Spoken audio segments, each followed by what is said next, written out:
Bonjour tout le monde, j'espère que vous allez bien. On se retrouve aujourd'hui donc dans la vidéo création spéciale Jesmonite.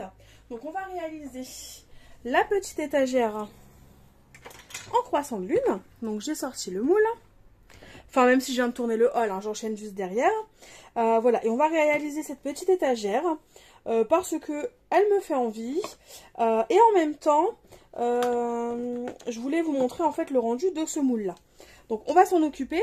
Juste pour information, donc la Jesmonite c'est une résine écologique qui se fait à base de gypse et à base de d'une base liquide acrylique. Donc ça résiste au feu, donc vous pouvez très bien faire des pots et faire couler vos bougies dedans et les allumer, ça ne posera absolument pas de problème. La seule chose qui pose problème, c'est que ce n'est pas imperméable la Jesmonite. Donc si vous souhaitez vous en servir, que ce soit pour l'alimentaire ou pour des choses à base d'eau, alors ça pose pas de problème, il faut juste choisir un imperméabilisant alimentaire ou un imperméabilisant tout court si ce n'est pas une création qui sera en contact avec vos aliments. Après, il existe des pigments pour colorer votre Jesmonite parce que la base neutre, elle est blanc rosé. C'est vraiment voilà, la base neutre. Donc après, si vous voulez vous des couleurs, il faut forcément de quoi la colorer. Donc pour ça, soit vous prenez les pigments de la marque qui sont tout simplement pas mal, liquides, mais qui ont l'air pas mal. Je les ai pas testés, je les trouve assez onéreux. Donc moi, ce que j'ai fait, c'est que j'utilise les pigments primaires, tout simplement, de Sennelier, donc de base qui servent pour faire des aquarelles, si je ne me trompe pas. Sauf que moi, je m'en sers pour la Jesmonite. Ils sont quasiment pleins, j'en ai très peu utilisé. Et c'est beaucoup moins onéreux au final que ceux de la marque. Donc après, ça c'est votre choix. Soit vous préférez la version Jesmonite un peu liquide, tout simplement, hein, soit la version Sennelier en poudre. Ça, c'est une question de goût. Et après, sinon, vous pouvez ajouter tout ce que vous souhaitez à votre Jesmonite.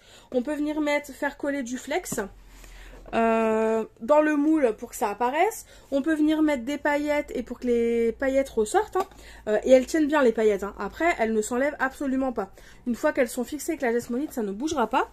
Après, voilà, vous pouvez ajouter vraiment tout ce que vous souhaitez dans votre pâte pour le moulage. Vous pouvez m'ajouter ce genre de poudre là, mica. Emeraude par exemple. J'avais celle-ci qui venait de AliExpress. Après on a aussi les Colorex qu'on peut très bien se servir. Enfin voilà, vous pouvez vraiment utiliser tout ce que vous souhaitez pour votre Jesmonite. C'est comme la résine normale à ce niveau-là. Vous ajoutez tout ce que vous souhaitez sans aucun problème. Et on va donc passer au tuto. Donc pour mon étagère, j'ai envie de quelque chose de couleur mint. Donc pour ça, je vais utiliser un pigment mint. Donc de la poudre mica tout simplement, et un pinceau. Et ce que je vais faire déjà dans un premier temps, c'est que j'ai envie, en fait, que tout le contour ici, il soit nacré. Donc je vais prendre un pinceau et je vais justement ajouter ma poudre mica, comme ça, petit à petit, au pinceau, de façon à avoir le côté métallisé que je souhaite. Mon pinceau là, il est trop grand. Celui-là, ce qui est bien. Ouais, pile poil la bonne taille, donc c'est parti.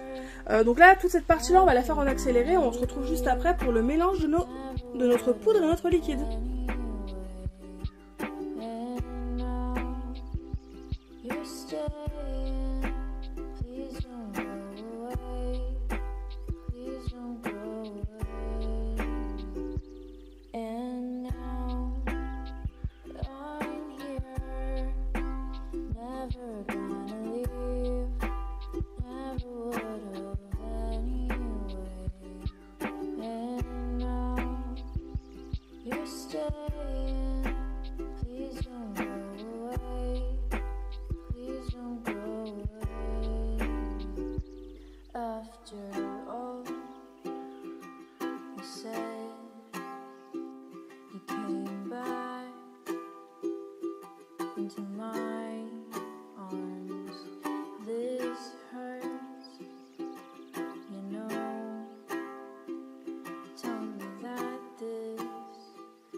Me revoilà, donc comme vous avez pu le voir, on a mis la poudre mica.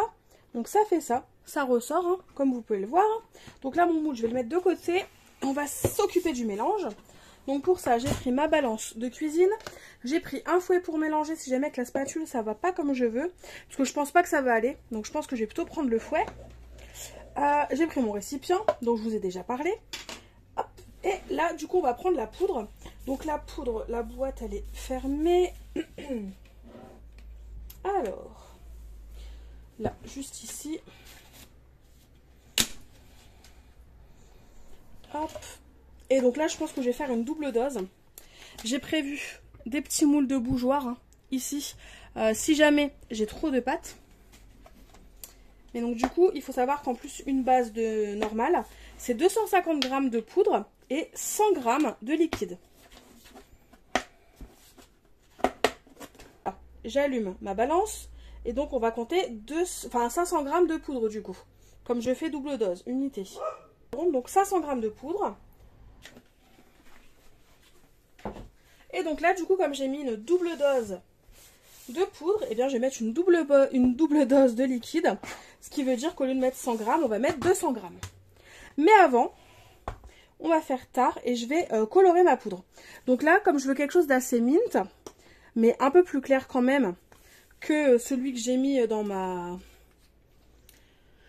sur mon étagère, bah, je vais mettre un petit peu de pigment comme ça, de mica, hein, à la main.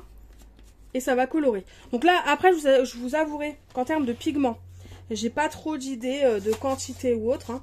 Je fais ça à l'œil au final. Donc là, c'est ce que je vais faire. Donc je vais ajouter 200 g de liquide. Hop, il faut juste pas oublier de mélanger votre bouteille. C'est important. Et donc là, c'est parti. 200 g.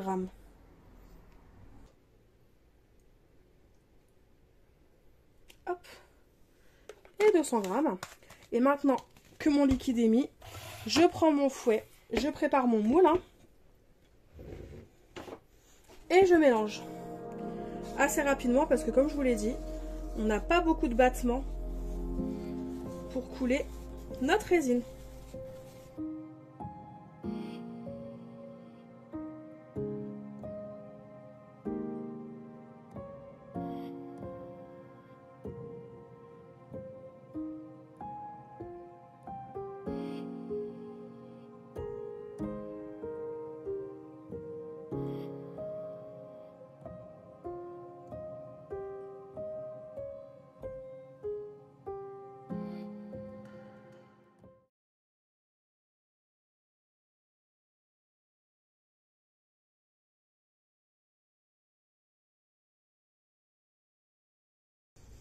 Et donc là, maintenant, on coule.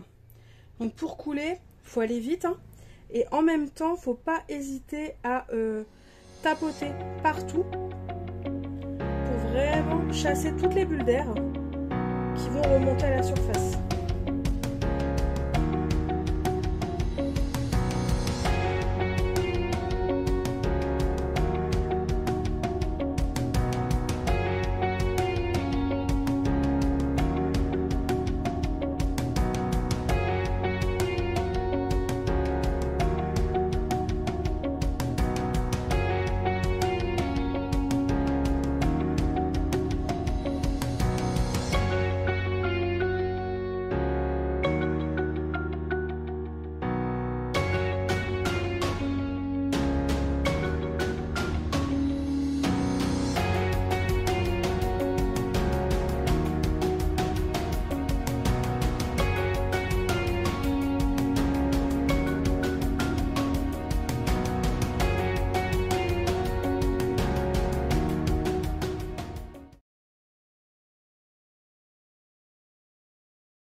Alors j'ai dû faire du rab étant donné que j'en avais pas fait assez.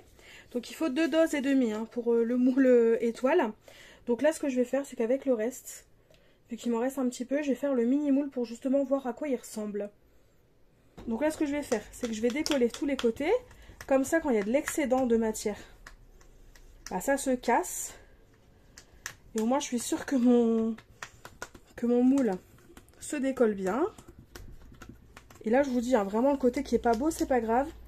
Un coup de ponçage et ça fait le job. Hein. Voilà. Et donc là, ce qu'on va faire, c'est qu'on va prendre le moule.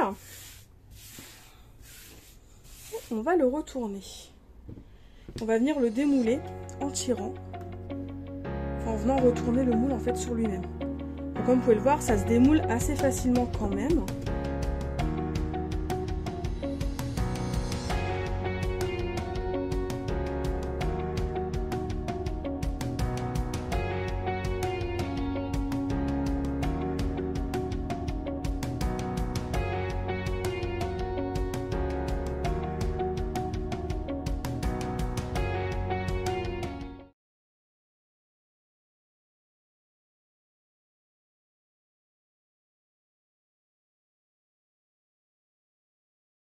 Dessus et voilà, et regardez-moi ça comme c'est joli. Oh, j'adore. Et vous le sentez hein, que la pièce elle est quand même encore bien chaude, donc c'est qu'elle n'est pas totalement sèche et ça tient bien en plus. Je n'aurai plus qu'à venir et mettre mes petites pierres, les petites hein, évidemment, et le tour sera joué. Ça va être trop bien. Oh j'adore, ça va être trop bien, je suis contente. Du coup je vais tout laisser sécher et je vous laisse découvrir le rendu une fois bien poncé et bien sec sur Instagram, vu que d'ici quelques jours je posterai un petit post pour présenter cette petite étagère. Si la vidéo vous a plu, n'hésitez pas à mettre un petit pouce, à commenter, pourquoi pas même la partager. Et en attendant de nouvelles vidéos, je vous fais tout simplement de gros bisous et je vous dis à très vite. Bye bye!